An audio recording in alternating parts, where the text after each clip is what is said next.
Can you hear me now?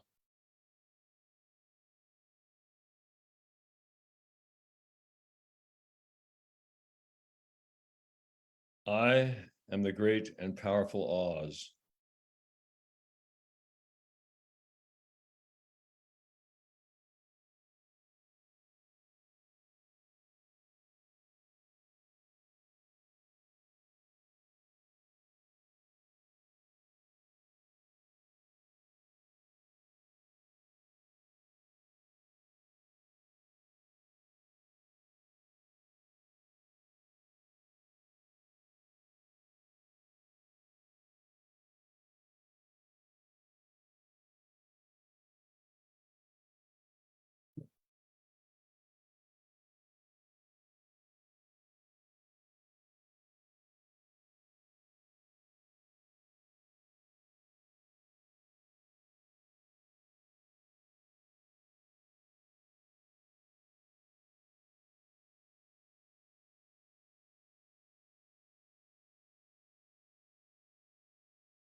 Okay, hello everybody.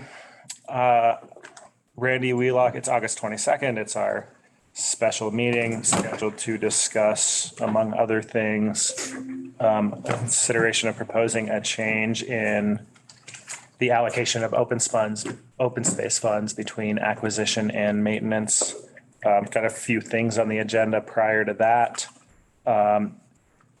Commissioner Randy Wheelock is at home today. He's preventing us. He's not sharing his infectiousness, which we're grateful for. We're going to be stuck with your infectious attitude instead, so I'll be running the meeting. First thing on the agenda is public comment. Do we have any public comment? No, only two people online are employees, unless they want to make public comment. Seeing none, let's move to county commissioner updates. And it's a special meeting, so I didn't prepare for this, but it is our last time talking until late September. So, and we've got time if you guys have things that you need to bring up.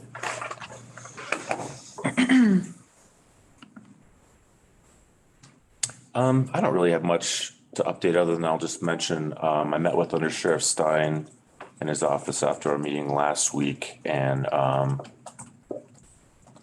heard some ideas that he's got in the short term. And my request to him was to work closely with us and not to make any drastic changes before the interim sheriff was appointed. And I think he agreed with that.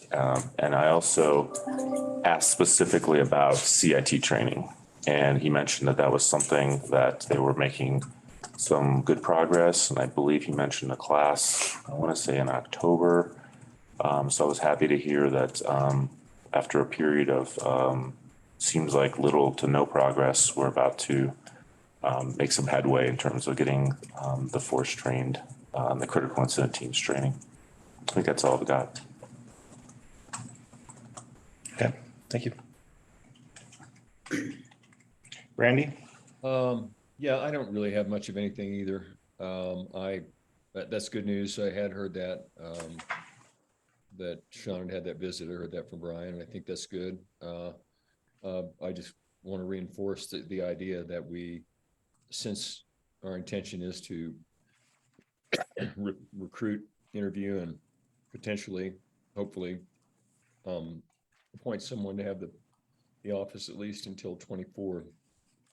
that we would forestall any major program changes or institutions between now and getting that person on board, and support that 100%. So I'm glad to hear you had that conversation, got a positive response. Okay.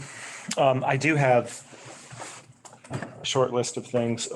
First, just so you all are aware, I think I've mentioned in previous updates, or you've heard it elsewhere, the GROC, our Regional Opioid Settlement Committee, has released RFPs for the 5 buckets of funding that we selected for opioid abatement. I've been encouraging staff to apply for funding for 2 of those. One is co-responders. There is funding for a co-responder program and I know staff has been looking at it. I want you 2 to know I've been encouraging them to go ahead and apply for those funds. And so that might make our agenda late September. There was a little bit of a hiccup with they call it RFP bidders conference, where people that might bid for the RFP show up and ask questions. There was a technical glitch and not everybody that wanted to get into the room could. So we're doing another one and extending the timeline to apply for those funds by a month. The other thing, spilled my coffee. The other thing that I'm encouraging staff to apply for is there's funding out there for harm reduction. Our public health department has really upped their game recently in harm reduction by offering free naloxone, fentanyl test strips. We discussed that last week. And there's opportunity to build programming around a vending machine for these items that kind of provides a connection and a bridge for these folks to have access to support when they're ready, as well as keeping them healthy and alive when they're not. So on the latter, I don't know. That feels less urgent and less mature than what I really would like to see staff apply to, prop up our co-responder program using these funds. And I think that's a great way to make sure that that funding sources continue to be viewed as valuable by the GROC and that those funds continue to exist. This funding will exist for 14 years. So that could give us a very meaningful runway to keep that program, that really important program in place. So that's one update. Questions, comments? I know we're not supposed to do a ton of dialogue here. Okay. Just on the same topic, I went to the opioid conference last week in Montrose. It was a really great conference. One of the things that was announced was the state share resulted in an infrastructure grant that Clear Creek County Public Health and the Jefferson Center for Mental Health, and Sean, you might have seen this on one of their board meetings, collaborated on a grant to partially pay to fund a very big project in the West Metro area to build a facility for services for substance use, mental health crisis, et cetera, right at like 6th and Union area. Really exciting project. By participating, what we got was an additional $30,000 on that grant to fund transportation to that facility from rural mountain folks. So Gilpin County, Clear Creek County, rural mountainous Jeffco. So very excited about that. We were kind of held up as an example of regional collaboration. The relationship is going great with Jefferson County. I think it's different than what we've experienced in the past, where sometimes we struggle to be thought of as part of the big picture of service provision. So I'm really excited for that. By the way, JCMH has capacity for kind of non-traditional housing and an appetite to see about building it up here. And I know that I think Kira's talked to you maybe briefly about that, Brian, but that's something that I mentioned to her. It makes sense for you to reach out to the towns too, because that's very likely where that type of a facility would be located. Yeah, I've had a couple meetings with him since he had mentioned that. I had the same feedback. So, that's those two things. Just a quick note. This is something we've discussed a lot, and I just want to urge us and let you know I've been urging our staff to pursue this, which is a way to measure fiscal impact and land use decision making. Our code currently does not even allow us to consider fiscal impact as a criteria for land use, unless we want to. We can sort of, if we look at total community impact, which is one of the measures, but you kind of have to back into it, and it could just be directly in there. And we could have a tool that would allow us to sort of more empirically understand fiscal impacts. It's something that our master plan asks us to do, and something that I think we're more well positioned to do now. I think we have excellent finance staff in-house, and would love to see that conversation continue to mature. And then the last thing that I have.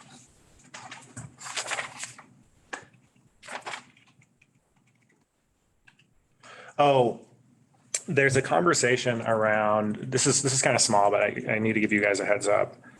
Maybe it's not small. In St. Mary's, there's a conversation around the use of a court that sits right next to the fire department building. Like a recreational court, the chain link fence, paved surface. The long-standing plan that hasn't really matured is for that to be an emergency evacuation area. Not evacuation, but like a place where folks can go and be safe from fire. Safe zone. The safe zone, thank you. The community's come to refer to this as the burn cage because there's not good mitigation around it.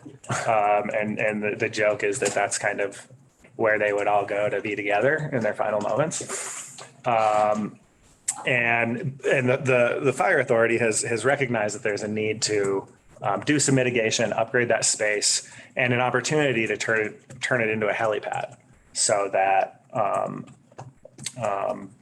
rescues can be facilitated better. And so that's been kind of a conversation that's been happening in St. Mary's recently.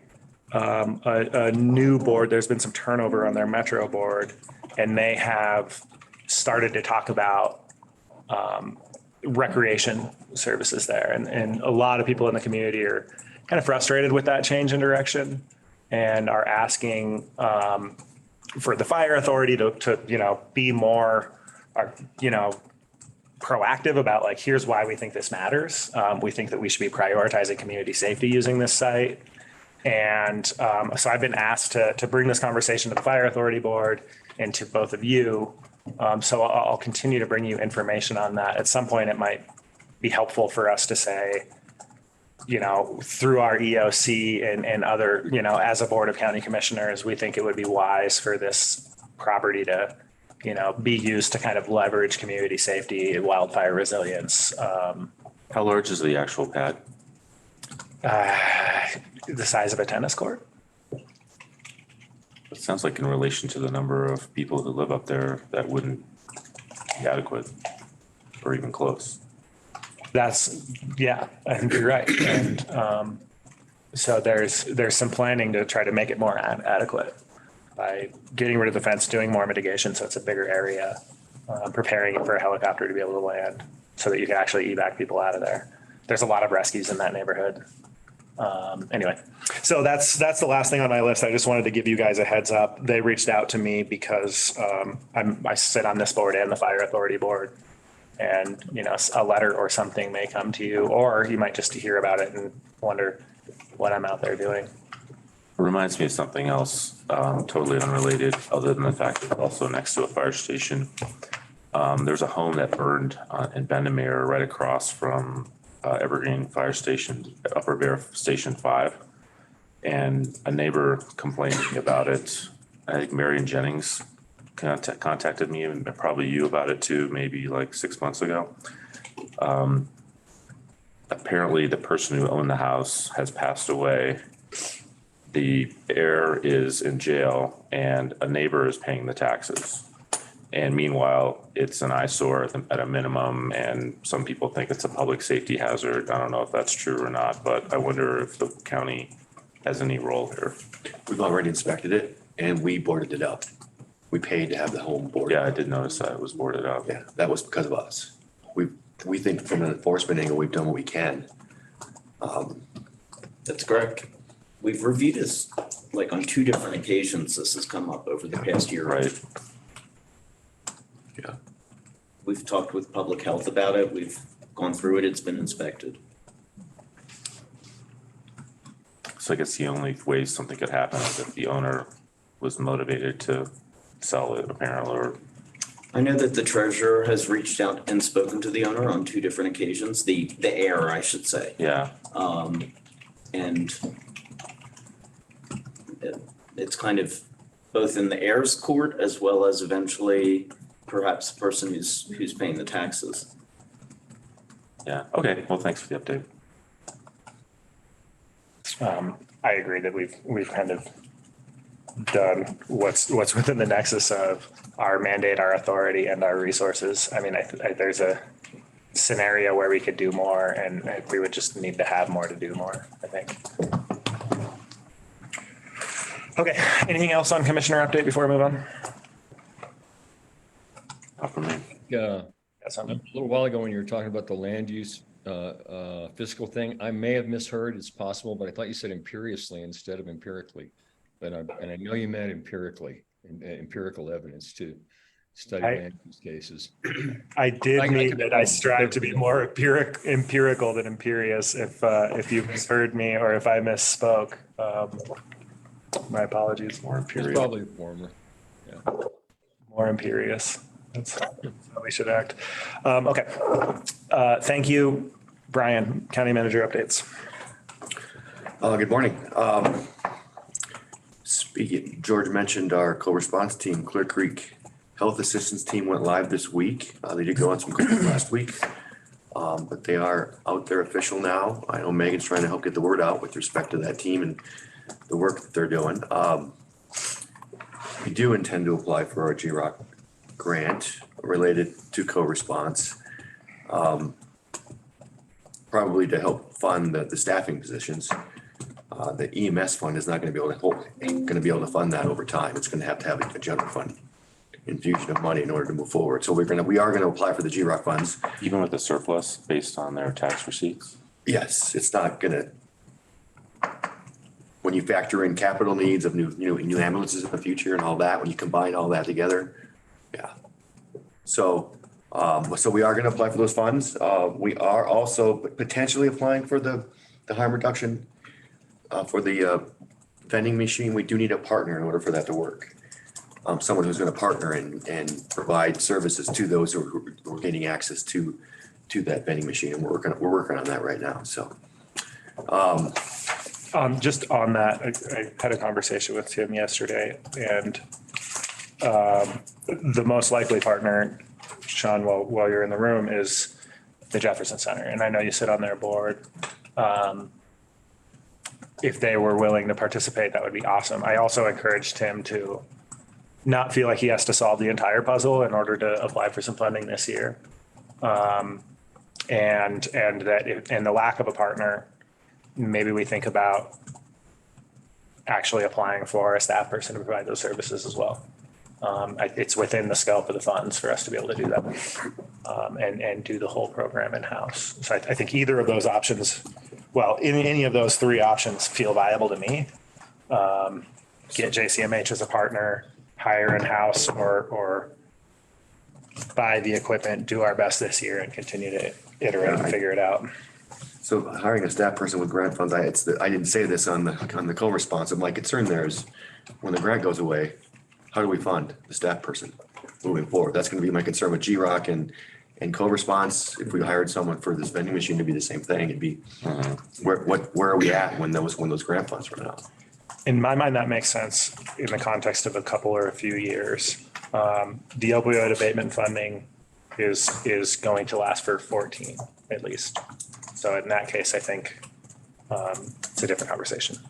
That's my take. Assuming we get the grant every year, yeah. Assuming we get the grant every year. Yeah. So, A couple reminders, we canceled the September 5th regular meeting, which makes September 19th our next regular meeting. We do have a meeting scheduled for the 14th in this room that evening, 6:30 PM by budget. Public meeting in addition to an overview of our chat team also. So that's September 14th in this room. You have an executive session scheduled for September 18th related to the sheriff appointment. Again, regular meeting on the 19th. You have another executive session scheduled on the 4th related to the sheriff appointment as well. So just a couple reminders of upcoming schedule. With that, turn it back over to you. okay. We're running a little bit ahead. Why don't we just jump into the consent agenda here? There is one item. Would anyone like to pull anything from the consent agenda? Nope. Okay, I'll go ahead and read it. Consideration of approval of May 28th, 2019 Board of County Commissioners meeting minutes. I will be approve the consent agenda as read. Second. We have a motion and a second. All in favor? Aye. Aye. Aye. Motion passes. Next on the agenda is consideration of approval of a professional services contract with Iconergy LTD for the animal shelter HVAC project. Is everyone here that we need for that? A couple folks maybe online, Tara Fowler and Doug Hargrave. Not seen anybody yet by that, but when I see them, I will cross them over. We can likely proceed though, I think. I don't know that we What, do you need, guys need Nicaragua? Do you want them here? If you're going to have specific detailed questions about the project, would be good to have them here. That's a quick bit of feedback for me. Scheduling 5 minutes for a conversation when we're approving I this type agree. of expenditure, we need to get better at that. I agree completely. That's my fault. That was my fault.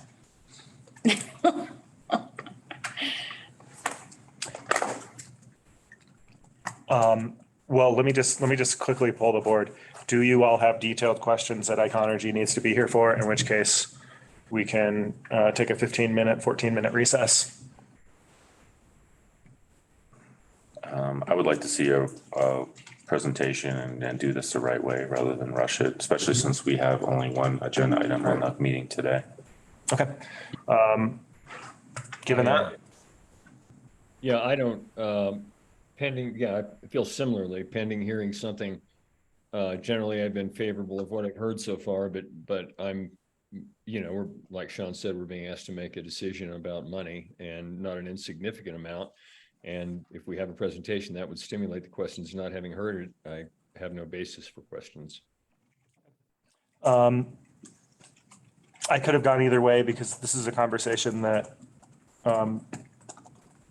has been evolving, that's been in front of this board before. So anyway, but I'm happy to go on recess. We're on recess until 9:05. Thanks.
Okay, it is 9:05. I think our friends with Iconergy are being crossed over now. There's Tara. Yep, I'm here. And I see that Lee's on the call too. I don't know if he can do video right now, but we have a couple folks from Iconergy. Okay, thank you. So we're here to consider approving a professional services contract with Iconergy for the animal shelter HVAC project. I'm going to hand it to Matt Taylor for a staff presentation, and then we'll hear from Iconergy and then ask questions of both. Thank you. Good morning. Yeah, you're exactly right. We are seeking approval of a unified form construction contract with Iconergy today to oversee and manage the animal shelter HVAC and solar project. You may recall we had been in front of you earlier this year to seek approval to go after a grant from DOLA, an Energy and Mineral Impact Assistance Fund grant. And we seek your approval to do that. We were successful with the grant award of about $349,000, which was at the time half of this project cost.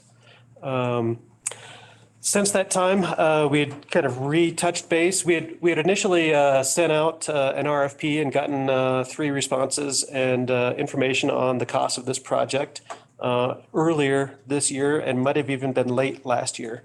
And since that time, we've reached back out to the company that we'd like to contract with for the work, and some of those costs have increased by about $30,000. Like I said, we've received a grant from DOLA for $349,805. The total project cost is $729,608. And so that leaves the county responsible for $379,803. When we had spoken with you before, we had discussed using the ARPA funds to pay for this. Also, as you know, we've been trying to repair this system since 2020. We've brought it up several times, and several times we've not been able to find the funding. So this is the 3rd time, and costs continue to increase every time we bring it back to you. It is very expensive, but as you are probably aware, an HVAC system for an animal shelter needs to be a little bit more robust than one for a standard building because of all the hair and dander from the animals and that kind of stuff. So this is an enhanced system. As I indicated, as part of the grant, we were able to kind of mesh together a renewable energy component to it to get about 41 kilowatts of solar panels installed as well. So this will help offset our electric costs at that site in the future.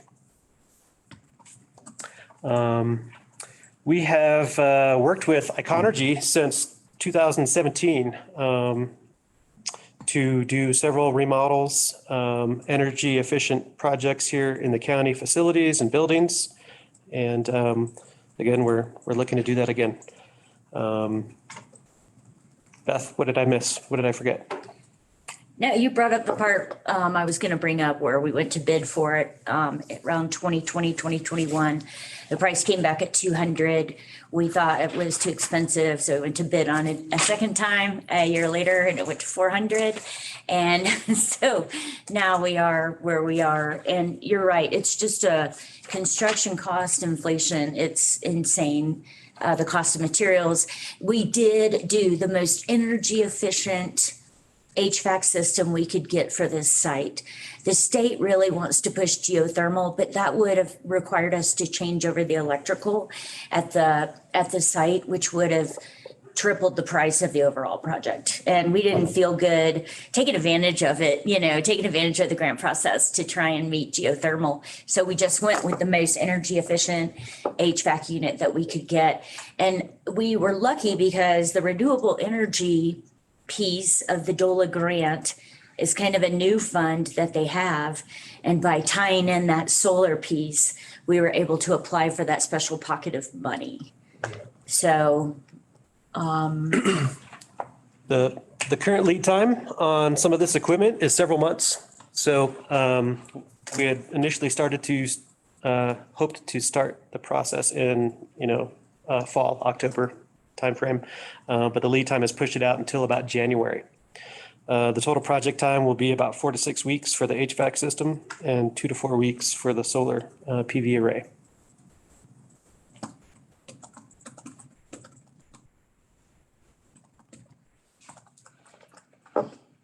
Okay, do we have any additional comments from our friends with Econergy?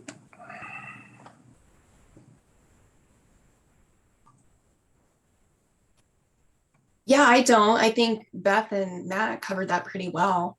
Yeah, I was just going to mention, it will be kind of a two-phased approach where we definitely, the first priority is to get the HVAC system up and running for the shelter. So that's our number one priority at this point. And as Matt alluded to, just with lead times of equipment, that will not be able to start until the January timeframe of next year. But yeah, once we get the equipment and we're on site, it should be a relatively smooth project, about 4 to 6 weeks. And then the solar is essentially what we're considering a phase 2. And yeah, at this point, we're looking at a ground mount system for the shelter. And we've had several contractors come out and express interest in actually installing that for the shelter. So yeah, it's going to be a great overall project, and we're excited to help the county with this and the animal shelter as well. I'll just go ahead and mention that Iconergy has already put a lot of work and effort into this project, and we haven't paid them for this particular stuff. They've pushed out an RFP for the solar PV arrays. They've had a walkthrough with interested parties, and pushed out an RFP, I think, also for the HVAC system itself. And communicating with Tolland. They've vetted most of the contractors who even responded and can really let us know, is this legit or is this really going to be the price? So they've done a lot of the groundwork for us. Right. Yeah, and like 95% of the system, if higher, is already designed for the HVAC. So it's just a matter right now pulling the trigger and getting the contractor on board to do the install and procure the equipment. Okay, thank you. Questions from the board? I guess I have to admit, I'm a little disappointed with what I see in the packet, a very technical contract. The only really interesting piece of information that I was able to get out of this before the meeting was the actual overall price, the $729,608. I think this is something that we have to bite off and do. But there's a lot of questions I have, and one of my questions is how do the costs break down? And I'm not suggesting we change it. I just want to be informed. How much is the PV array, for example? Which is an upgrade, actually, right? It's an upgrade, not a repair. Yeah, I apologize. I intended to include the letter packet from Iconergy in the packet, and that was my failure. I didn't get it to you on time. I thought it had gone out to you guys yesterday. I did. I sent And it. it does include this budget line item. And Yeah, solar. I'm looking online and there's no link to it. Correct. Right. That's what they're commenting on. Yeah, We'd be able to get that in the. Okay. Yeah, so we emailed it to y'all yesterday. So that's Yeah, what so you're the solar component is about $205,000 at this point with a 40 kW system. And so another thing to consider too, which is pretty substantial, is there's something called the ITC credit, investment tax credit. So the government at this point, federal government, is going to add at least a 30% discount on top of that. So, that could be even lower at this point. So that if you look at the bottom line, the $729,608, that is what we're considering the guaranteed maximum price. So that's the most you guys will ever pay. If for some reason, which we anticipate, the solar should go down substantially, so that 30% discount will go back in your pocket. So you're looking at the most expensive system at this point, but we're definitely anticipating discounts off of that.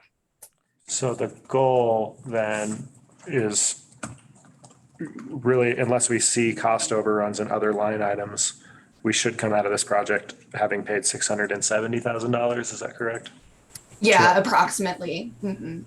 Yeah, So, But you know, you can also throw in if instead of that's just for a 40 kW array. So for some reason you want to increase your wattage, you can also, you know, increase the size of your system as well. So there's a lot of ways that you can play around with this, at least the solar component, which was, as Beth stated, it was a DOLA requirement in order to fulfill that part of the grant. But yeah, so there's definitely a lot of options we can do with solar, but we're just showing you the highest price scenario at this point. how many kilowatts would you need to power like an average 3,000 square foot house in this geography? Yeah, I'm not sure. I don't know if Lee has an idea. Lee's one of our project managers who has dealt with a lot of this before. My But house if is I'm not quite not 3,000 square feet, and I have 3,100 watts, and I yeah. live off grid. You have I 3,000 have, watts instead of 40,000 kilowatt, 3,000 kilowatts. I have 3,000 watts. Yeah, 3 kilowatts, 3.1 kilowatts. I have about a 2,200 square foot house. I have a 5 kW system. It covers, it does not cover our entire electrical usage over the course of the year. And of course, our at this point in time, our conditioning, our heat is gas anyway. But you know, really do a 3,000 square foot house, and it would be almost impossible to afford to try to do your house conditioning, heating, and so forth in this environment. However, you could cover all your other electrical needs for probably about a 10 kW system or something like that. I assume that this facility has greater mechanical needs and electrical needs overall because the nature of what it is and what it does, an awful lot of lighting and an awful lot of fans and different things like that. I think one thing, first of all, let me say that I completely agree with Sean that we should see this stuff in advance. I've got a background in solar and doing life cycle analysis and stuff like that. Sean has a degree in electrical engineering. George is highly technically minded. And so it's very valuable. And we always have a lot of questions. And so it's very valuable for us to have this information in advance because our staff, we're going to ask questions. I think one thing that is important is especially that 30% discount, which either knocks it down or gives us the ability to increase the size. And I believe it's also that was a critically important piece of our ability to get the grant. Without that grant would not have existed. Am I correct? Correct. So I wasn't quite done. 40 kilowatts is a big number. Is it safe to say that this facility is somewhat future-proof? So if in the future we need to charge electric vehicles there, that we have solved the problem and we're not going to be coming back around to this board for more money for something we could have solved today? So this is Lee. I'm sorry, I'm kind of in not a great service spot, but yeah. So the current system is designed, I believe, around 190% of the usage of the facility. So there is some expansion there for future proofing. Okay, my last question, I think for now at least, is there was a mention of federal government and tax, and I know that we don't pay federal taxes. So how does that actually work? Yeah. So they call the investment tax credit, but it is applicable for nonprofit entities like cities, counties, and so forth. So really how it will get, that money will get returned back to you is in a form of a direct pay credit. And so the government is working out the logistics of that, but essentially once the project is complete, you will register your, in this case, your county with the government and go into details about your project. And just so you know, Iconergy, part of our turnkey service is to actually apply for this on your behalf. So once we pre-register with the government, then they're supposed to give you a check for the 30%. So there's supposed to be more specifics around how they're going to implement that later this fall. But it's applicable for projects between the years 2022 to 2030. So this definitely will fall in that time period. I think I do have one last question. How long is this infrastructure supposed to last? Or, designed to last? Yeah, Lee, correct me if I'm incorrect, but normally the solar will last at least 20 years. As far as the HVAC equipment, Lee, do you have life cycle on that? Yeah, the solar system, I think, is life cycle is required for 20 years for the utility, and that's pretty industry standard. The HVAC, if maintained, the life cycle is around 20 years as well. It depends on how much it's maintained and so forth. Could go longer than 20 years. How old is the current stuff, the current HVAC? 2006. So not quite 20 years. All right. I have a rhetorical question for anybody who's watching. Why are we talking about this? Why would the BOCC talk about upgrading the animal shelter if secretly we were planning on closing it? I'll take a stab at that. Maybe the answer to that question is that we're not planning on closing it. And Sean is asking that question because we are in receipt of another letter encouraging us not to close Charlie's Place. I think what you're trying to state is that we have no intention to close Charlie's Place. That's right. Yeah. And I'm disappointed with the continual injection of misinformation in our community about this, because we wouldn't be talking about spending a very large amount of money to put this facility on good operational footing for the next 20 years if we had plans to do anything other than have it operating for the next 20 years. And just a comment, in case you didn't see, Randy's hand is up. Oh, sorry, Randy, we can't. We're sharing screen. We can't see you because we're sharing screen. But that just really fast, just to comment on that. I think the concern around Charlie's Place in the community is warranted. We did see a pretty radical change to the way Charlie's Place is operated this year. Of course, it's operated by the sheriff's department, and they opted to cease allowing staff to accept animals from outside the county. If you recall, when we did that tour, there was only a handful of animals in a facility that was built and scaled for much more. So I think the concern in the community is valid. And speculation like, are we going to close it, of course, is inaccurate and kind of overwrought. But nonetheless, I think the concern is valid. And if I was a member of the community and not sitting in all of these meetings that happen when I probably would be at work, I'd be asking similar questions about our intent.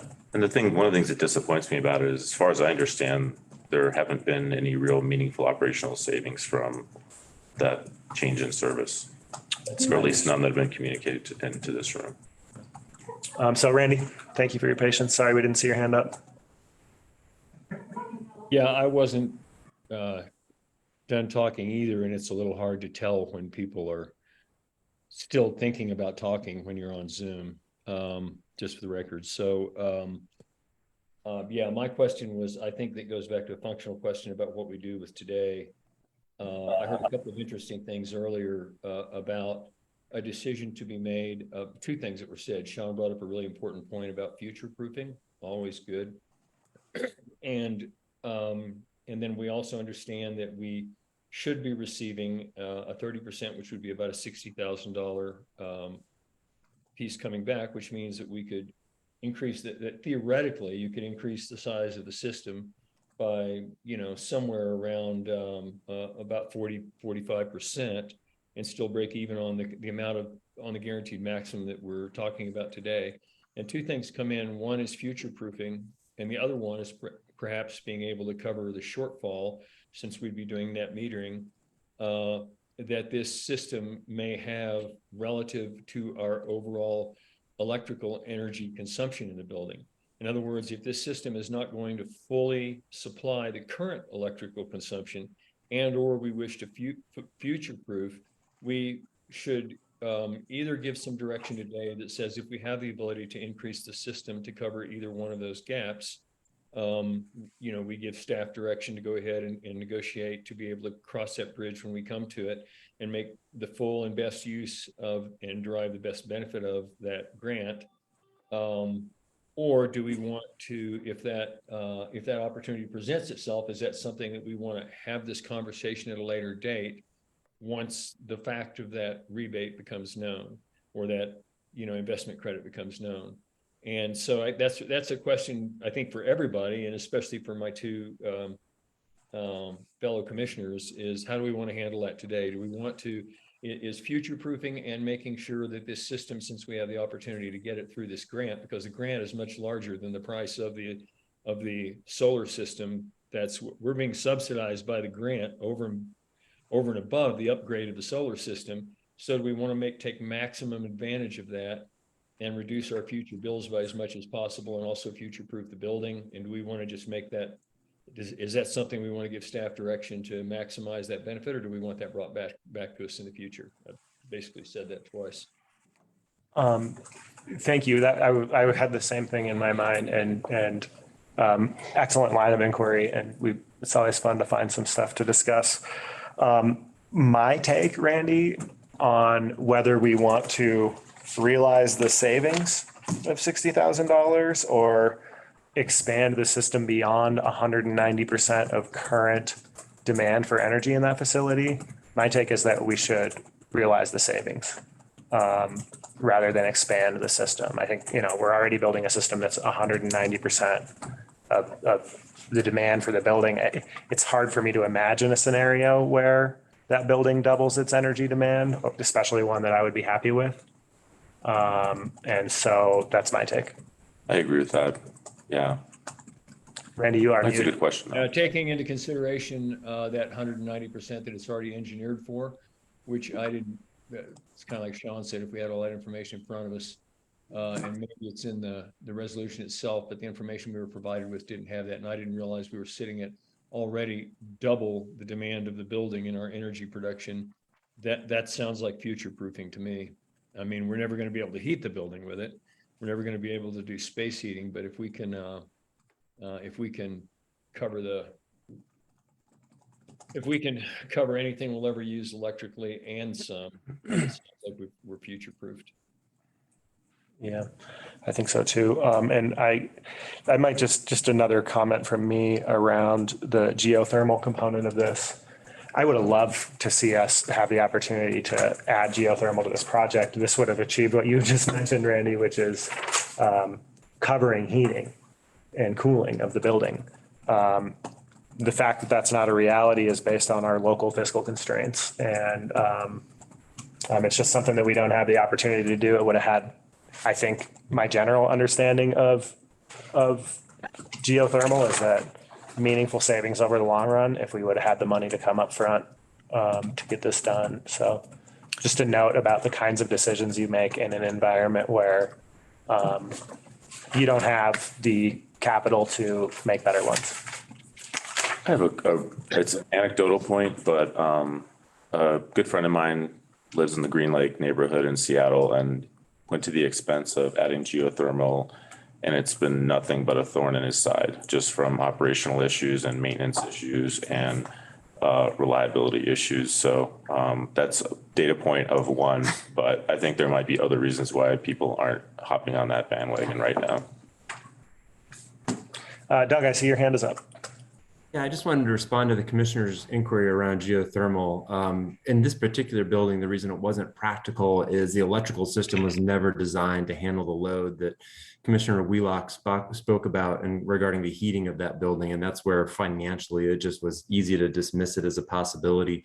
We did want to run the opportunity because Tara spoke before about the incentives around solar.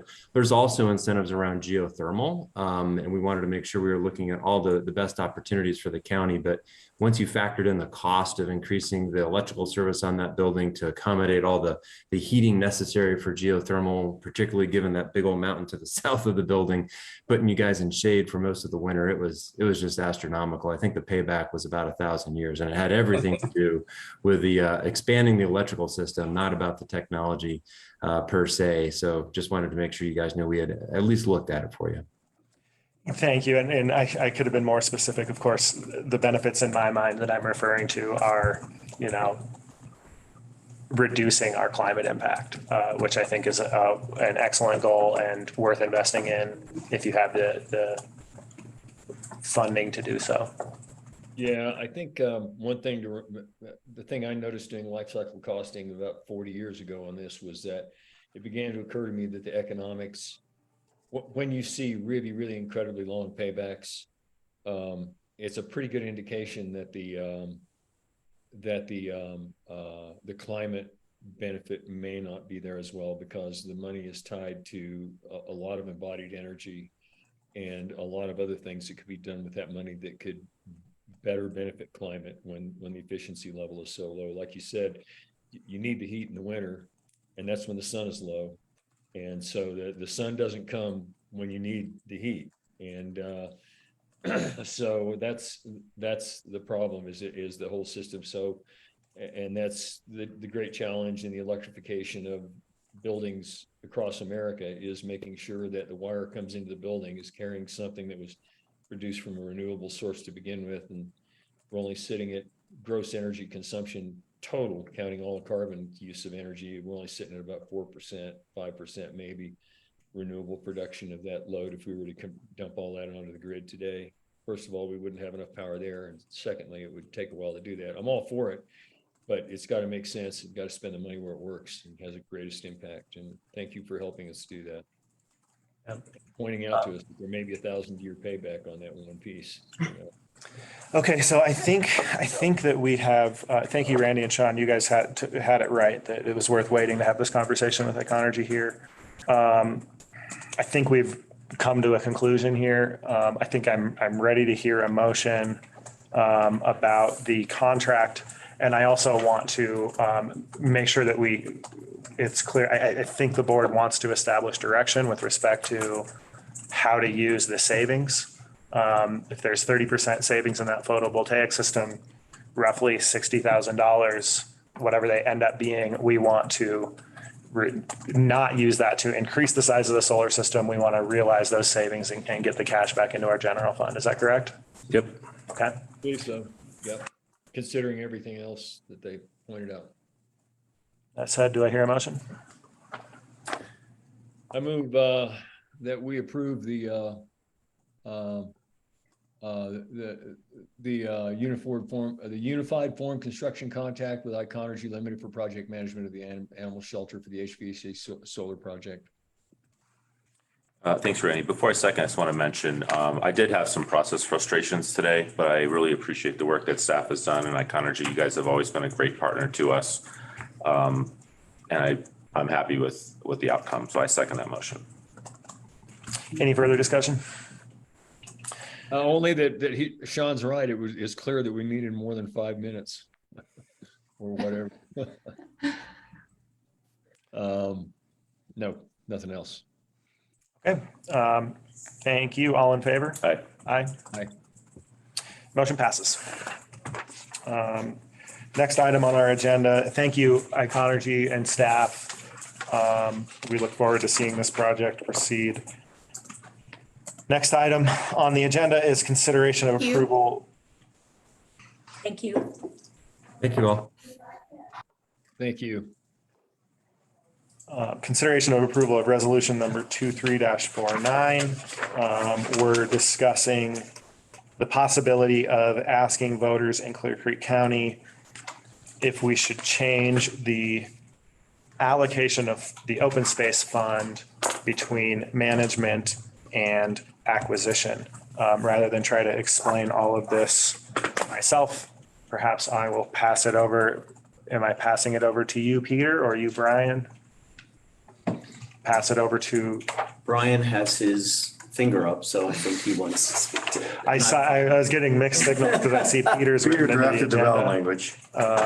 Peter drafted the ballot language, and we're giving you some analysis of what it would mean for the fund. So as you all know, in November of '99, the voters approved what became the Clear Creek Open Space Program. And they approved an assessment of 1 mil of property tax that was split between acquisition and management, 75% to acquisition, 25% to to management and administration. That was then changed in 2009 to 60% split for acquisition, 40 management. So recently, Commissioner Marlin requested that the board consider modifying that split or going to the voters to request that they consider modifying that split. So we have done some analysis. The finance team did provide us a spreadsheet that was in your packet that kind of walks through the expenses and revenues as it relates to our open space fund, what the impact of that split might be.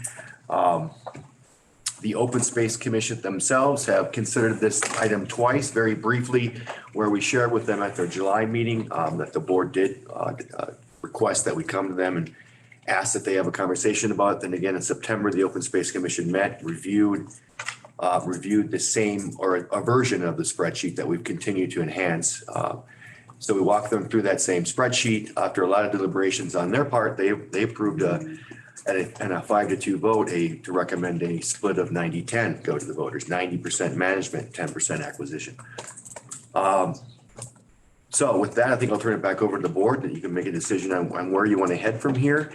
If we do make a decision, we want to forward this to the voters. Your deadline for that is September 8th. You would also need to make the decision on what that actual split's going to be. So again, we're prepared to walk through the spreadsheet if you'd like, but we'll go back, turn it back over to you and see what questions you have and where you want to go from here.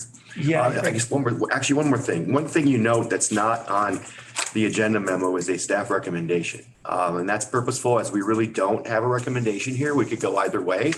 As you play with that spreadsheet, you can see that we have some time that potentially we are going to run out of management money at some point. But at the same time, we have some time to address this also. So it's purposeful here that you don't see a staff recommendation here because in reality, there's probably not a right answer here in terms of whether we do this now or later. So. I think what I'd like to do is ask you to just describe the ballot language that you drafted. And then Maria, if it's best for you or whoever's best on staff to get this spreadsheet on the screen and explain it a little bit. And then the board can deliberate.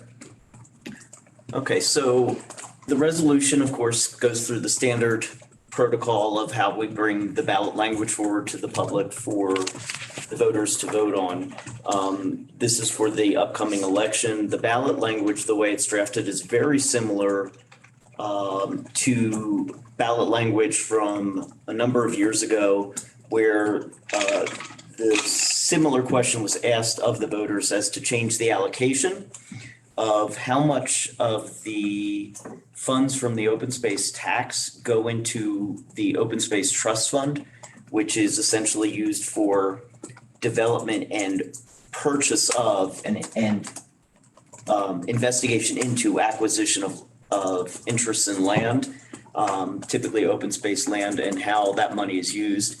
And originally that had been something, I'm trying to remember what the original amount was, but it changed to 60% going into the trust fund and up to 40% being used for management and administration of the open space program, and as well as could still be used for purchase of land, but the set aside was definitely 60% towards that.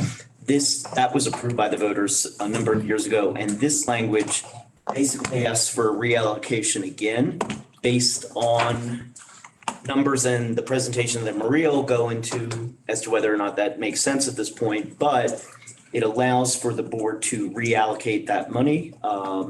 Where the board lands, it's up to you guys, of course. I left in the ballot language, you'll see I left that blank for it to be filled in. But presumably you would move away from the amount of money that's required to go into the trust fund of 60% from the tax to some other amount to allow for up to some amount to be used for management and administration of the program. So it'd be shifting things around. Does that answer your question? Yeah, thank you. So Maria, do you mind? It looks like we've got it going. Share it. The floor is yours to explain this analysis. And I want to thank you for conducting this analysis rapidly. I recognize it's not, there are some assumptions in here and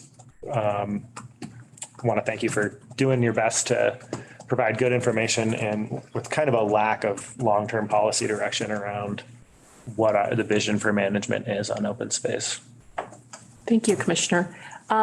This is just an Excel worksheet that provides a mechanism for folks to go in here and change variables. Like what would happen if we changed from 40% of property tax designated for management to something different than that. At the top, we have several rows of revenue.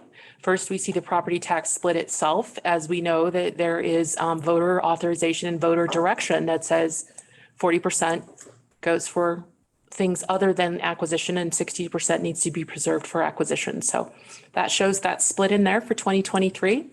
The rest of the revenues are going towards management because that they're not property tax.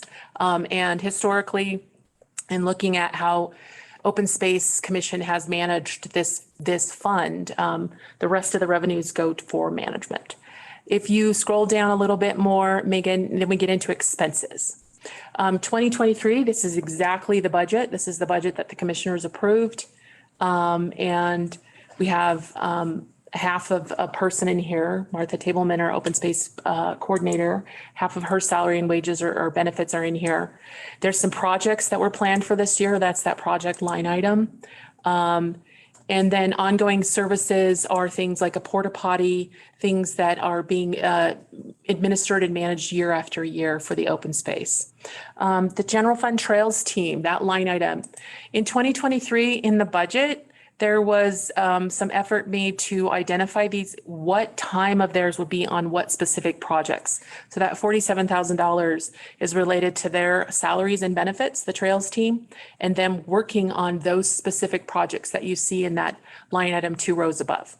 Moving in out years, you can see a pretty substantial jump. That was us trying to estimate, okay, if we were trying to cover the trails team's actual time on open space, what would that be? Salaries and benefits. What would we need to cover their time on open space? I won't go through all of the categories of expenses, but you can see we've labeled in column B whether it belongs to management or belongs to land acquisition. The next 3 line items, row 29, 30, and 31, tell you 29 is a combined line saying, okay, how'd the fund do, the whole fund for the year? So for the 2023 budget, we were planning to be about $1,200 to the good. We were planning to bring in a little bit more revenue in total. But you can see if you break that up into management and acquisition, we were actually planning to dip into the management fund balance and spend some of the management fund balance. And we were planning to accumulate some more fund balance for acquisition. Down at the very bottom of the spreadsheet, you see the allocated taxes, 39 and 40. This is how the property tax is split. You can change those variables, those ratios, and it will change the formulas above. That in a nutshell is how this works. Other questions?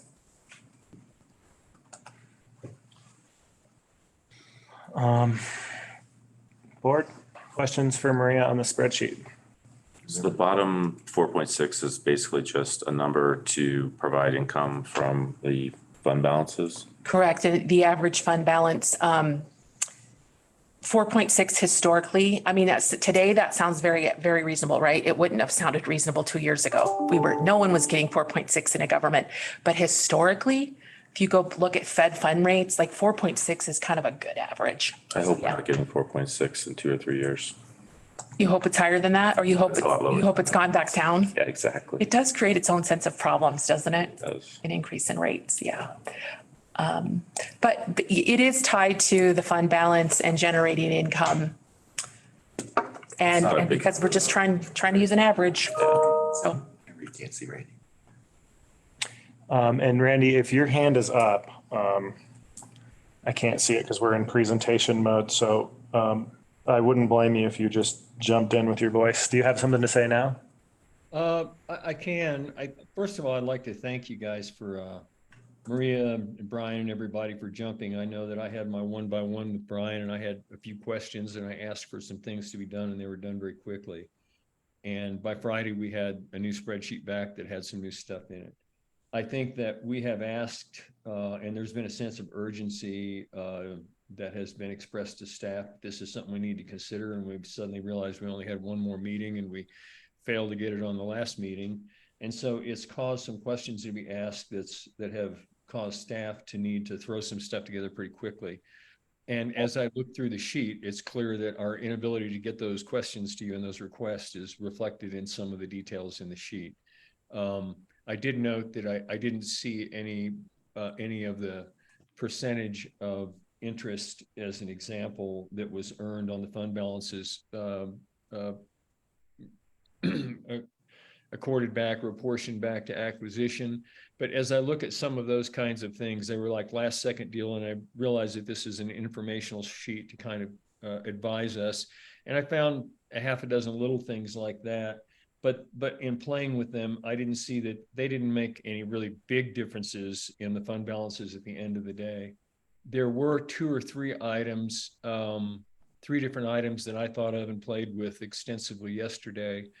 Those three items were the projects that we had a 20% bump for 2024, and they carry that out, increasing at 3% per year beyond, and that's in line item, spreadsheet line item 18 under projects, and it was the 91,000. You needn't bring that sheet back up. I'm looking at a sheet on my screen right now that I had changed that and said, what if we just continue at the rate we're doing? You can if you want to, but anyway, my sheet says something different now because I changed the line that adds 20% that is added in there that's in there at 91 and change. It's above those lines if you go up into the expenditure model, and you see projects and you see where it jumps from 76.5 to 91.8. And the note on that is basically that there's a 20%, I think it was a 20% increase for 2024. So assuming that that's a policy change that we haven't really been clear on, I just changed that back to 3%.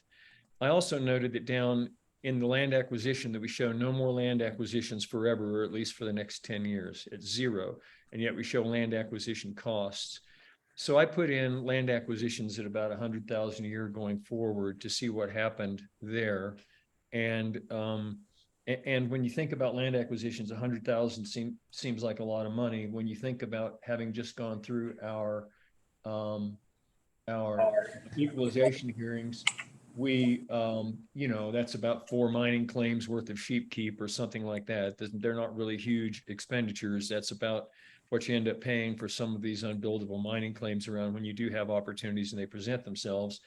So I made a change there, and I'll be happy to share screen in a second. But then if you scroll down one more to where we can on down to the bottom where we can play with the percentage, I played around with under the 2024 projected and changed that number to 50% and 60%. And what I learned was that if I made those three changes, that the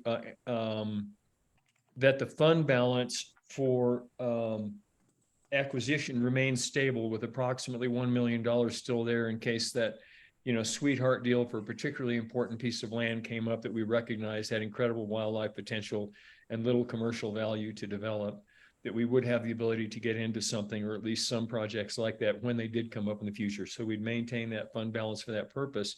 The other thing I found was that at 50%, it showed that we didn't run out of money until about 2032.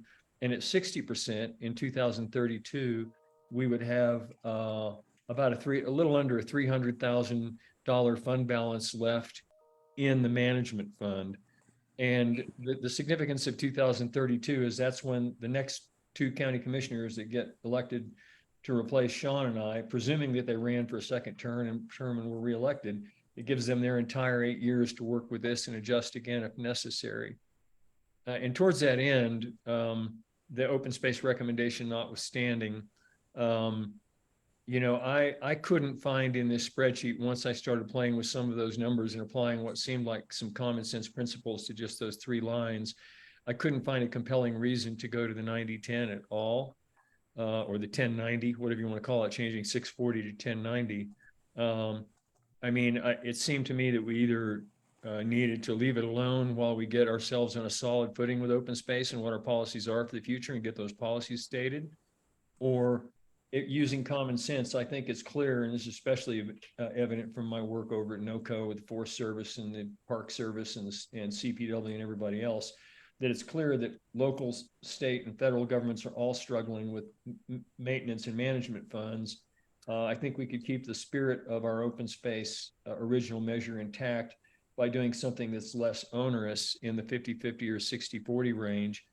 We could either forego it this year because we didn't want to and time is short, and because we're not sure we have all of our policy ducks and financial ducks in a row on this, or we could use our common sense, which this sheet does help afford us, and move to 50-50 or 60-40. And Maria or whomever has that sheet up, if you'll take it down, I'll just share my sheet really quickly, and if you don't mind.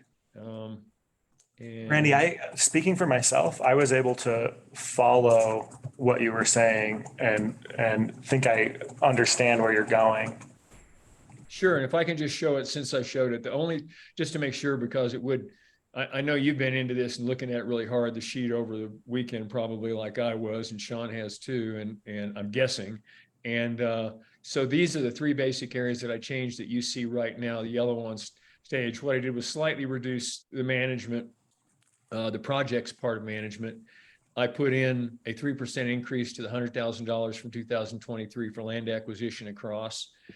And then if you drop down, I changed this cell right here, the allocated management tax to 60% from 40%. Everything else self-calculates. And if you go back up to fund balance, you'll see that we have a $291,000 fund balance in 2032 and a little over $1 million still in 2032 in acquisitions. So we just maintain stability, and we're able to take advantage of a few things along the way. Of course, that can vary with our future county commissioners and the future open space commission and what they decide. So generally, I'm for either not putting it on the ballot or for doing something in that. If I change this 60% to 50%, you'll see that what happens is we our fund balance, we go negative in 2032, and we have more money. We've got 1.4, so we've kind of almost we've added 44 roughly % to our acquisition budget. So if we were going to make any change, the one that made the most sense of the future to me was to go with that 60%, because that stabilizes everything, and it gives us probably somewhere out till approaching 2040 before we actually run out of acquisition funds. And we're planning almost 20 years into the future, and there'll be some other people around here and I'll be dead. Randy, will you do me a favor while you've got that sheet up? Will you change that to the existing ratio, just 40-60? Sure. Okay. And as you can see, we on the management budget in 2030, because I changed a couple of these other numbers, the projects number, that $20,000 and spending 90 and climbing a year instead. What that does is it helps the fund a little bit. So instead of closing out in 2028 to 29 going negative, we go negative in about 2030, right there. And we actually have about 6 years before we really go negative in management and have to make a change and pump more money into management. And we have about 1.8 by 2032 or 1.6 by 2030. And so we have time to think about it and stabilize and create new policy without doing anything. At the same time, we could also make what some would consider a responsible move and do 50 or 60%. If I change this to 50%, 2030 turns into 2032 that we go negative. So 50% just adds 2 more years before we go negative on the management fund. 60% takes us out to about 2000. I didn't extend the sheet, but probably about 2037 to 40, somewhere out in there. Okay, thank you. So do you have any other questions on Randy's version of the spreadsheet? I have a more fundamental question, kind of back to the very beginning. The 5-2 vote that happened in the Open Space Commission, what specifically was the motion that they were voting on? Was it to make a specific change, or was it just the idea of any change? Could you make sure that I understand It was that. a specific change to a 90-10 split. So from 60% acquisition to 90% management. Up to 90%. Yeah, I appreciate, Randy, everything you presented. I also kind of am looking at this through a different lens as well, which is, to what degree do we feel like we have the ability to predict the future and to constrain the policy decisions that future boards can make? I trust the process that we have. I trust the Open Space Commission, and future commissioners are going to be subjected to the same political pressures and elections that we are. So I'm of the mind that we should honor what Open Space voted on and give future policymakers the maximum amount of flexibility rather than try to constrain them based on things that are unknowable in my mind.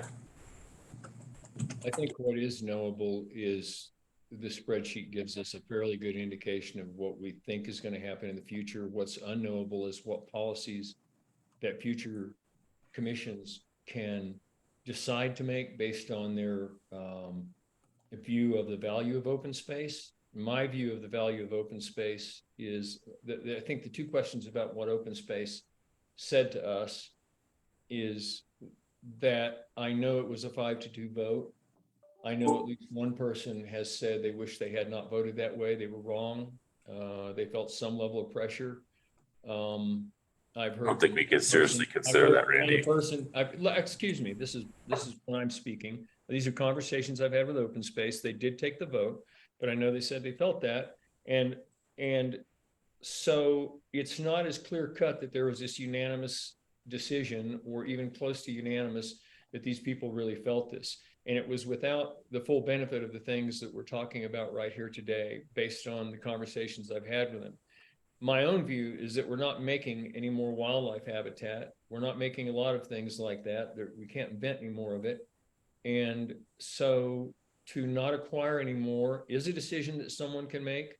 I'm not willing to vote to stop acquiring open space at this time and put virtually everything into management and then continue to develop trails and reduce wildlife habitat at that level. But I do think that we need more money for management, and I do think we should put some more in trails. And I think this is way too radical a change to go to 90-10 than what this spreadsheet and these numbers indicate.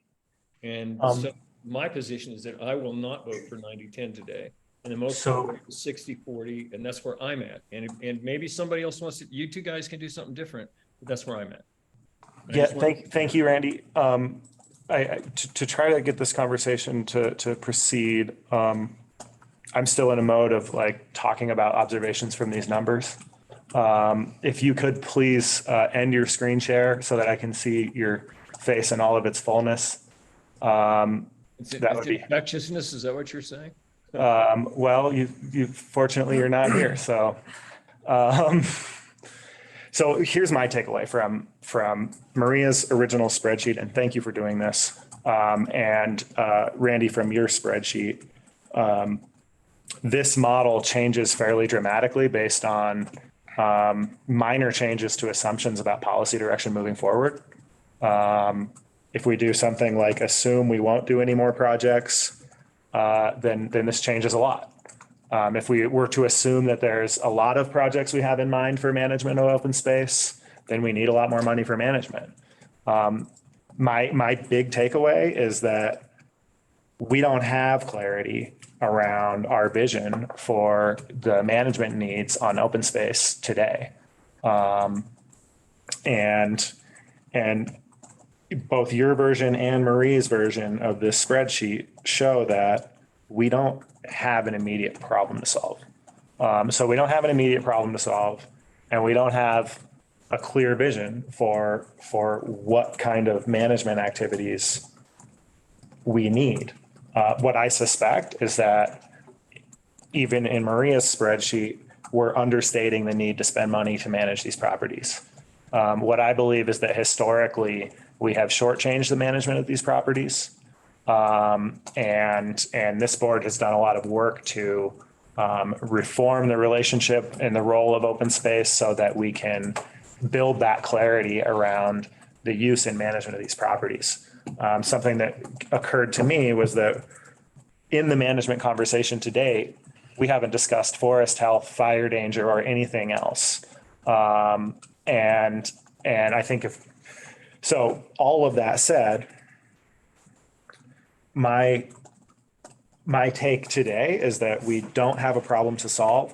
Sean, I think what I hear the point you making is that we could opt to ask the voters if they want to give a future board maximum flexibility to decide to spend more on management at a later date. And I think that it's a reasonable point. I also think that if we're going to, I don't see that as being persuasive with voters, that, well, we don't have a plan, but we want the freedom to have a plan and then execute it.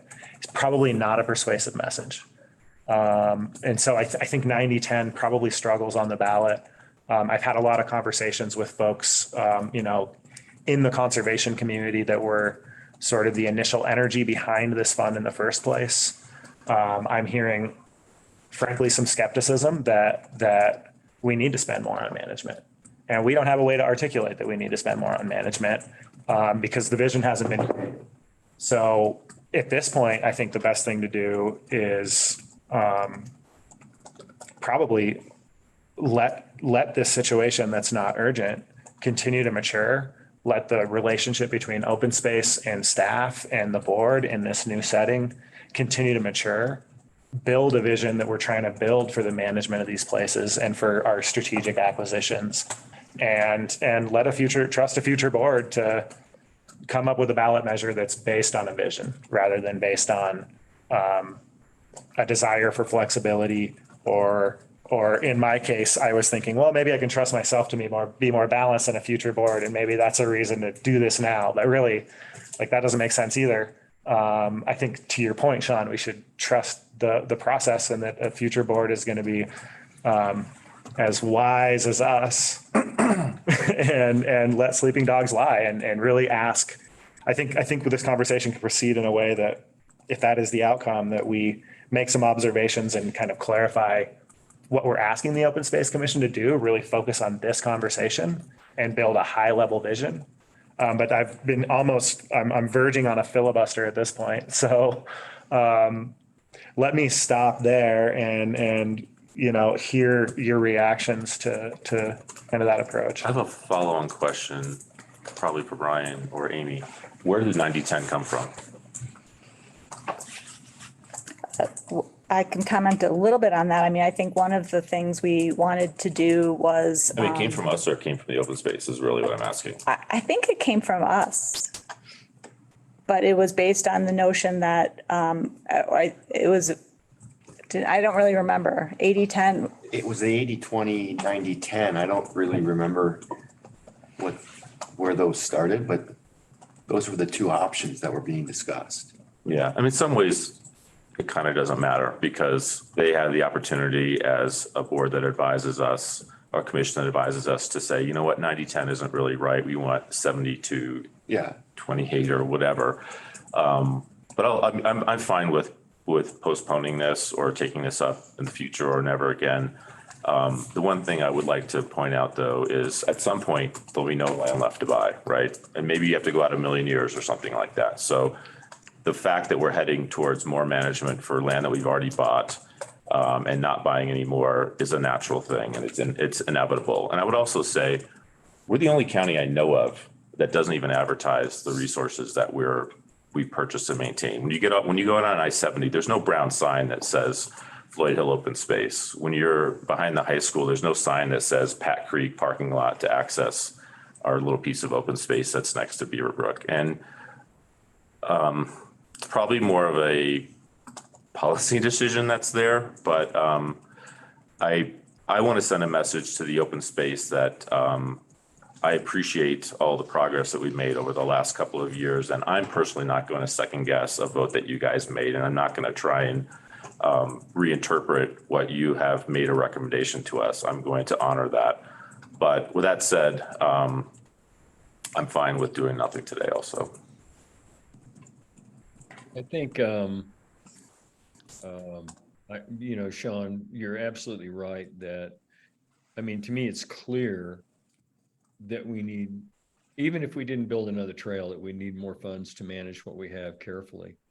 We can argue either direction, how well we market the open space assets that we have. Certainly, the North Floyd Hill open space, an example, has not suffered a lack of people there. I think what I'm hearing in the regional discussions I'm having on this is that we're learning that everybody's got almost everything in their phone, and they're finding it, and they can get there, especially on the Front Range near Denver. But I do agree that we don't have a first class appearance in terms of our some of our signage and stuff like that, and that's a good place to spend some of the money on maintenance that we do have, to try to have first class trailheads and stuff like that. And that's why I threw the idea out that although 90-10 seems like a radical shift from the original intent, and I'm not sure it was fully thought through in some of the shorter discussions, and that's the sense I've got talking to open space and trying to understand it. I do think that we could make a valid decision today to make a change, or we can let it go, and I can go either way with that too. To me, the healthy one, the responsible, intuitive one, was at 60-40 when I saw that the acquisition fund remains stable, and we could do some minor acquisitions along the way over the next 10 years, and the next board can change all that if they want to anyway. At least we set them up for a sustainable future where it at least shows, until we create some real policy, at least it's sustainable into a farther future on the management side, and it maintains a stable acquisition fund. And so that was my reasoning. I think we should acknowledge the need to manage, and the fact that we have underfunded management to this time, and respect, Frank's and everybody's admonitions about that. So, but if you two guys are saying all or nothing, then I'd go with nothing at this time. Again, I can be happy with a 60-40, and I'm happy to make either one of those motions or listen to one. I want to be very clear. I'm not saying all or nothing. What I'm actually saying is, thank you for doing the analysis. When I came into office, my first meeting with the open space leadership and staff, I said, what do we need to have our eyes on for the future? At that time, they said, we think we are going to need a change to this formula because of the reduced revenues. And we'd like you to try to get that done during your time in office. And that was my intent. It came up that the general fund, which is, I think, losing around $2.9 million a year right now, and going to be better next year because we've found savings and property values have gone up, was subsidizing management activities on open space. I think our initial estimate of how much it was subsidizing was overstated. I think when staff sharpened their pencil to really bring us a detailed proposal for what this split needs to be, we found it wasn't subsidizing it as much as we thought. And that what we can do is, in this next budget year, we can ask the open space fund to pay for activities that are happening on open space land, and do that without creating an immediate sustainability problem for the management funds that are already allocated to us. And so that's a lot of learning that's been taking place by me and by staff over the last 4 months. And I assume you two over the last 4 months since this came up, and I started asking that we give ourselves the option to make this decision. I hope it's helped clarify the kinds of conversations we're asking the Open Space Commission to be having about these properties, right? This is a higher level conversation about the vision for open space, our actual management needs, whether we think we have an obligation to the rest of the forest to manage the forest health of the property we own, et cetera. And I think that's healthy. And I hope that we could see this. I hope we see enough urgency that the Open Space Commission is in their budget process actively working towards helping us build the kind of vision for maintenance that can inform a ballot measure that is balanced, that we can defend, that we can explain. Because right now, if I was going to go to the public and say, yeah, we need more money for management, I don't know if I have a leg to stand on here because we don't have a vision for management. And so that's my take. And it's definitely not all or nothing. I do kind of take Sean's approach that a ballot measure that says up to 90% for management leaves us the ability to say, we're still prioritizing acquisition. That said, I don't think now is the time to make a change, to justify a change to the voters, or to do anything other than say, thank you all. I hope you don't feel like we've wasted your time. I think this has been a valuable conversation, and I hope it's clarified the kinds of conversations we expect open space to be having.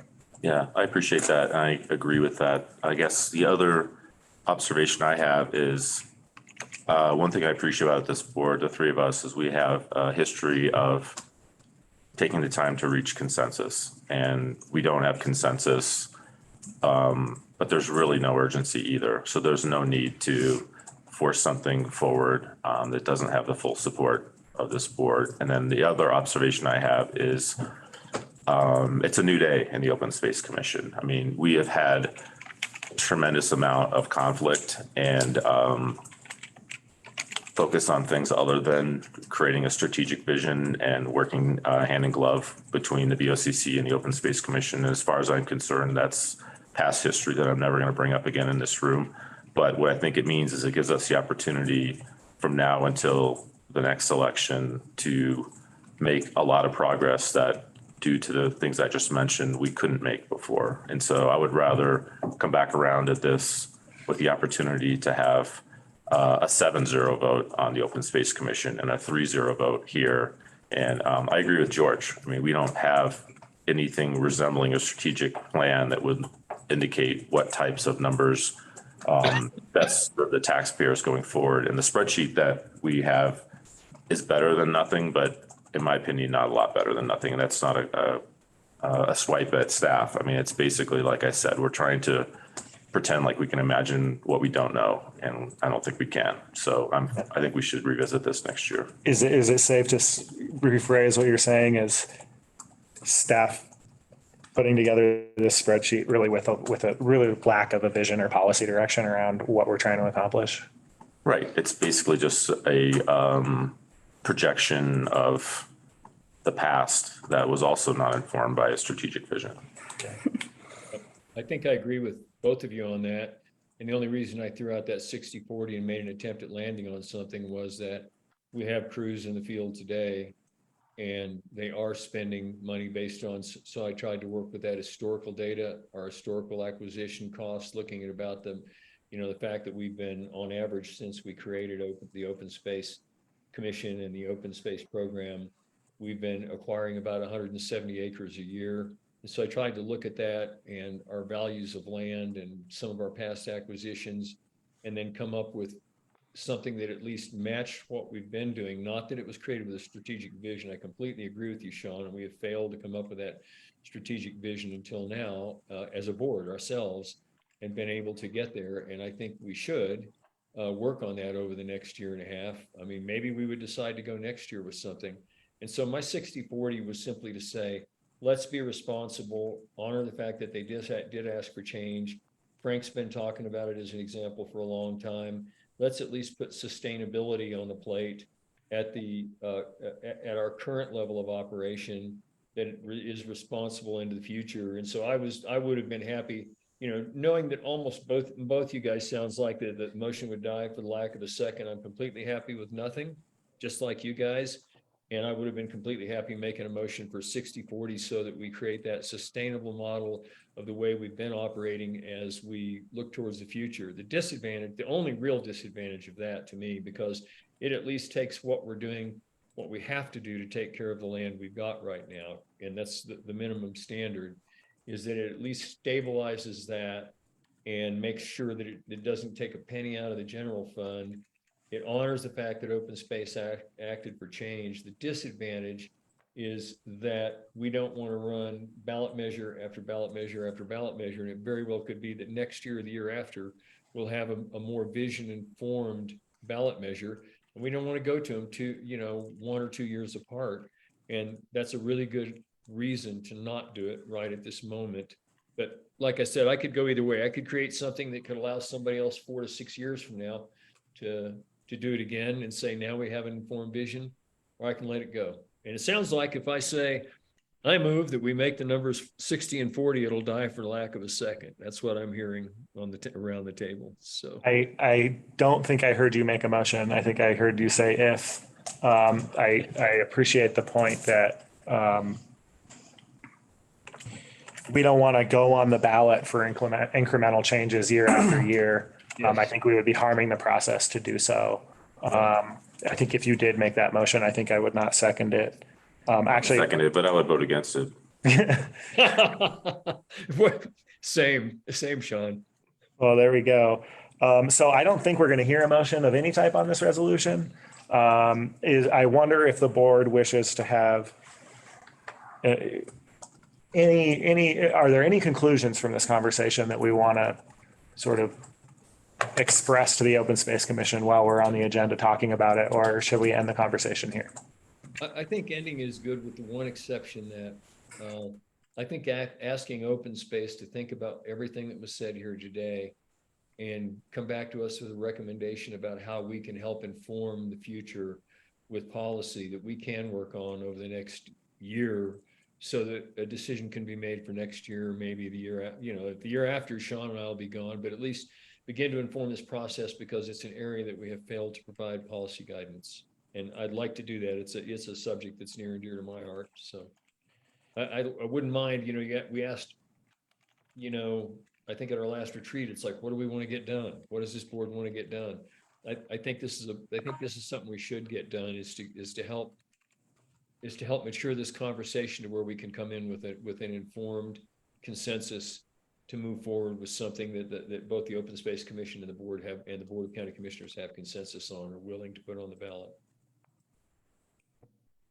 May come out of the romp as it's completed. And that's something to think about, is we have concurrently recreation planning going on as we are redefining and rethinking the role of open space, both on this board and on the Open Space Commission. I think as we get the romp finished, both of these boards should be thinking and collaborating with each other to try to create that vision for next year and have something to hand off to future boards, even if it's only a consensus recommendation. And I see Amy, I see you have your hand up. Before I ask you to speak, I'm going to answer my own question, which is, when I look at the 2023 budget, the 2024 projected budget, and I see the change implemented, which would be that we ask the Open Space Fund to pay for activities on open space land. I think that we should ask the Open Space and staff to prepare a budget that reflects that. That's already my intention. I think that's excellent. On a high level, that's my only takeaway. I would love to see, we've done a better job recently of looking at, and I think we're going to formalize direction on interest earnings. I'd love to see those interest earnings, just like they reflect the split between funds, reflect the split between uses of this fund, be balanced based on the proportion the voters have given us. I think I'd like to see that in the budget. And other than that, I think those are my only takeaways right now, but Amy probably has something pretty interesting to bring up, unless Sean, you have any other comment? I was about to say everything's been said, and now everything's been said by everyone. And I do think it would be important to have some kind of a strategic joint meeting between the BOCC and the Open Space Commission at some point soon, so we can kind of kick off this discussion. So a year from now, we're in a much different situation, but everything hasn't been said by everyone. Amy had something to say. I just have a couple of small things to add about a little bit of the character of the discussion with the Open Space Commission. I think there were two things about that discussion that are worth sharing. One is just a little bit about, one of the things that was really important in discussing the allocation is that the Open Space Commission members were very clear and felt it was very important to keep in mind that any funds that are eligible for spending on management can also be used for acquisition. Those are flexible, and that was not so we were not taking money away from acquisition. That was just one thing that they felt was a very important part of adopting that strategy, was that it allowed flexible use of 90% of the fund. And that is relevant particularly because of things like grant match money.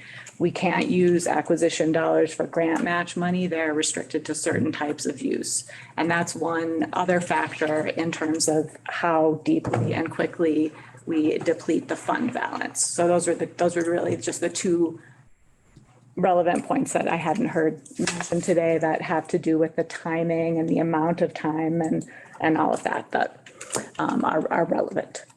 Okay.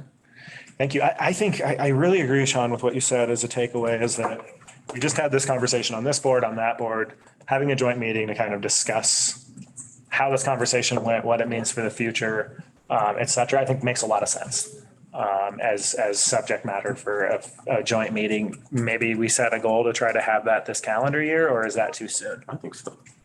I think it's better to do it this year and if we can, and that's exactly what I was referring to when I said, let's each take away from this what we heard from this meeting and try to find a way to collaborate to create that vision for the future, as Sean said, so that maybe we're in a completely different place, hopefully in a completely different place by this time next year, using that spirit of collaboration. Okay, great. So let's ask staff to try to find a place to put that on our calendar. It's on my mind that we have a lot of things on our calendar outside of regularly scheduled board meetings for the end of the year. And I'm looking forward to that. I'll email you some proposed dates and then we can shop those dates with the open space. Okay, so I think we're done with that. Thank you all for a good conversation and for indulging my desire to give ourselves the opportunity to get on the ballot here. I see no further things on the agenda. I see nothing for executive session. Peter, am I correct? Correct.